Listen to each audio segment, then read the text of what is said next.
WYMT Mountain News at 11. Good evening, I'm Justin Case. Crews came together in downtown Prestonsburg today to pick up what's left of the roof that blew off a building during yesterday's severe storm, killing 61-year-old Michael Coleman. The National Weather Service says a downburst caused winds up to 80 miles an hour during the storm. Coleman was driving to a nearby restaurant with his fiancée when the roof broke away from the Hawk Shop building, killing Coleman. His fiancée did escape uninjured. Other cars and nearby businesses were also damaged. People in the community of Prestonsburg are still shocked at the amount of damage done in such a short amount of time. When I got to the front of my building and looked out the window, that's when, to my surprise, there was a roof on the street. I mean, you could see trees and leaves and branches swarming everywhere. Officials say the Hawk Shop building is expected to stay in place, and the owners have hired a contractor to assess the damages. For Michael Coleman's family, Wednesday is a day they will never forget, no matter how hard they try. Tonight, we are hearing from his family members as they remember the hardworking man who always made them smile. I sat down and talked with Coleman's sisters, as well as friends who worked alongside him to learn more about the legacy he leaves behind. Cancer didn't take him, and heart problems didn't take him. Just a freak accident.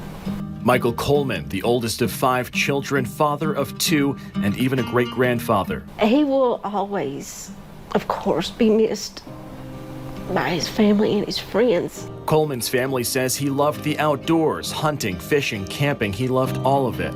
He gardened every year and raised the biggest gardens. And every year he said he wasn't going to do it again that much, but he gave it all away. I mean, he canned some and put some in the freezer, but it gave him so much joy to give to others. His ability to make people laugh and his generosity, those are what his family members hold on to in the wake of the incident. He always would mow family cemeteries for his family, for his friends and neighbors and stuff, and of course plow for their gardens, and even money, if people needed a helping hand or whatever. He was just always generous. Coleman also worked for 33 years at Pike County Schools. Those who knew him say he was a hard-working blue-collar man who worked his way up from the bottom before becoming maintenance manager of the schools. After 33 years, he touched a lot of lives here, and it's hard to see people that work their whole lives. You want to see them retire and enjoy themselves, and it's just just such a tragic accident. As a 15-year cancer survivor, loved ones have no other way to describe what happened other than a tragedy. As we've all said, this would be a way he would want to just go out and not be sick, not suffer. Coming together to remember happy memories after a sudden loss. Coleman's visitation will be held Friday at Thacker Memorial Funeral Home beginning at 6. Funeral services will also be held at Thacker Memorial Funeral Home at 7. Coleman will be buried Sunday at a family cemetery. Family members say he was a proud Mason and will receive a Masonic rites ceremony this weekend. The National Weather Service has updated a tornado that struck Dayton, Ohio to an EF4. The Trotwood area near Dayton is picking up the pieces, but not without the help of Kentucky volunteers. More than a dozen people with Kentucky Baptist Relief are cleaning up. The crews will be there for a week, and they will focus their work on residential areas where people, for whatever reason, do not have the means or ability to cut up the limbs or tree debris themselves. I have had people to stop me in the street driving down the road and just roll the window down and start crying and say, "Thank you for coming. Thank you for being here. We need your help."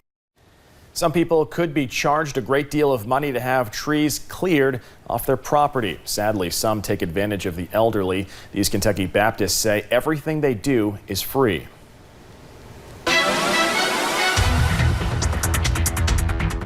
And we saw a few showers and storms roll through the mountains today as that cold front continues to push through the mountains. You'll notice a little bit quieter as we look up into Interstate 64 in Moorhead over the past couple of hours. We've seen some drying up over there as they saw a few showers and storms today. Satellite and radar, you'll notice that we did see those showers and storms rolling through. We even had that really just small second line that moved through parts of the Cumberland Valley. You'll notice that here on Pinpoint Doppler, still dealing with a few showers and storms there. We're going to zoom in on those services are now starting to move into parts of Harlan County, into the city of Harlan, and even into Pineville as well. So just some strong downpours, maybe some lightning, some gusty winds, but overall nothing severe over there. Temperatures are into those mid to upper 60s, so cooling off quite a bit, but with those dew points also in the mid to upper 60s, it's feeling pretty sticky outside, very muggy conditions. But the good news is we'll see that hopefully start to get out of here as we head into the overnight hours. So a few showers and storms continue, obviously, as we head into the rest of the overnight hours. That cold front moves in on Friday. More scattered showers are possible. Good news is it's going to make for a pretty nice weekend with those cooler temperatures. I'll have a look at that full forecast coming up in just a few short minutes. Justin. Paige, thank you. Cracking down on stranded vehicles. The Perry County Sheriff's Office has removed several vehicles left along roadways in an effort to keep the community clean. Police say if a vehicle sits in the same spot on public property for 3 consecutive days, you can report the eyesore. If a car is left behind, drivers will not face charges, but they can expect to pay towing and storage fees. If the vehicles are stolen, more bills add on. Sheriff Joe Engel says there are benefits for drivers who choose not to leave their car behind. You can call most salvage yards. They will pay you if you've got title to recycle your vehicle. So it's actually something you can make money out of. Police ask if your vehicle breaks down, avoid towing fees by leaving a note or giving them a call if the mechanic is on the way to fix it. Now to Western Kentucky, where a sheriff's deputy was terminated earlier this month after details of his past came to light. In 2006, former Breckinridge County Deputy Anthony Phillips was arrested in 2006 during an underage sex sting. Fast forward to 2018, where he was hired by the department. The sheriff there says Phillips worked for the department for 3 months before being terminated. Governor Matt Bevins signed Senate Bill 70 earlier today. That bill is also known as the strangulation bill. The now new law makes the crime a felony. Several agencies in Fayette County worked on the passage of this bill, including the Commonwealth's Attorney's Office and other members of the Domestic and Sexual Violence Prevention Coalition. Strangulation often occurs between intimate partners and in sexual assaults. Lawmakers are also hoping this bill will be a tool for the community to hold offenders accountable. What this law does is it actually protects victims and will save lives, making sure that people are safe, that they have the opportunity to grow up, to raise families, to work, live here in this Commonwealth. There's zero excuse for this. I mean, zero. There should be absolutely no tolerance whatsoever. Efforts are currently underway to prepare to fully implement this law once it goes into effect in July. A group of Johnson County Middle School students were honored for their hard work today. We introduced you to this group in February. The Jewel Breakers were the driving force behind Senate Bill 218 that focused on stopping vaping in school. While their bill did not pass, they were instrumental in passing another tobacco bill, which they were honored for today. It's really heartwarming just to see that our efforts do go some way and they're getting appreciated. It was really amazing to just have our efforts recognized by so many important people. The tobacco bill was House Bill 11, and it leaves it up to the school districts to set their own no tobacco policy. The Jackson ARH Specialty Clinic, which sits next to the Kentucky River Medical Center in Breathitt County, is now open to the public. The clinic offers a range of specialty services like cardiology, oncology, physical medicine and rehabilitation, nephrology, podiatry, and urology.